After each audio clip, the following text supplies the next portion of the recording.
భరతమాత కన్నీళ్లు కరుస్తూ లక్ష్మీదేవి దగ్గరికి వెళ్ళి, నా పేద బిడ్డలు ఇంట నువ్వు డబ్బులు పంట పండించు తల్లి అని అడిగింది. వెంటనే లక్ష్మీదేవి ఏమన్నదంటే, మాత, నీ పేద బిడ్డలకి డబ్బులు పంట కావాలంటే చదువుకోవాలి. అప్పుడు భరతమాత సరస్వతీదేవి దగ్గరికి వెళ్ళి, అమ్మా, నా పేద బిడ్డలు ఎంట చదువుల పంట కావాలి, వరమివ్వు అని అడిగింది.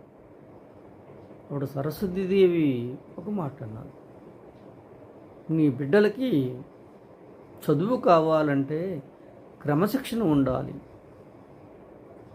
అప్పుడు భరతమాత కన్నీళ్లు కరుస్తూ సప్త ఋషుల దగ్గరికి వెళ్ళి, ఓ ఋషులారా,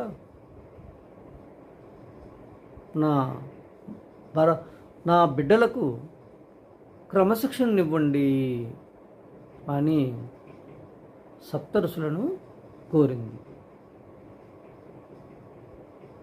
ఈ విధంగా భరతమాత కోరికటి ఒకటి, నీ ఇంట డబ్బులు పంట,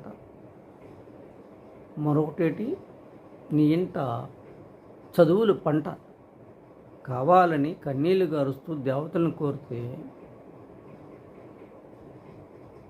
తరువాత సప్త ఋషులను కూడా కోరింది క్రమశిక్షణ ఇవ్వమని. ఆ మూడు నీకుంటే మీ ఇంట డబ్బులు పంట, రెండో వరం ఏంటి, చదువుల పంట, మూడోదేటి క్రమశిక్షణ. ఈ మూడు ఉంటే భరతమాత చాలా సంతోషంగా ఉంటుంది. నీ ఇల్లంతా చాలా సంతోషంగా ఉంటుంది. కాబట్టి భరతమాత కోరికను తీర్చడానికి మనకు మూడు ఉండాలి. ఒకటి చదువుకోవడం, క్రమశిక్షణ ఉంటే, ఆ మూడవది లక్ష్మీదేవి డబ్బులు పంట పండిస్తానని వరం ఇచ్చేసింది ఆల్రెడీ. కాబట్టి మీదే లేటు. మీకు ఒకటి చదువు ఉండాలి, రెండోది క్రమశిక్షణ ఉండాలి. ఓకేనా?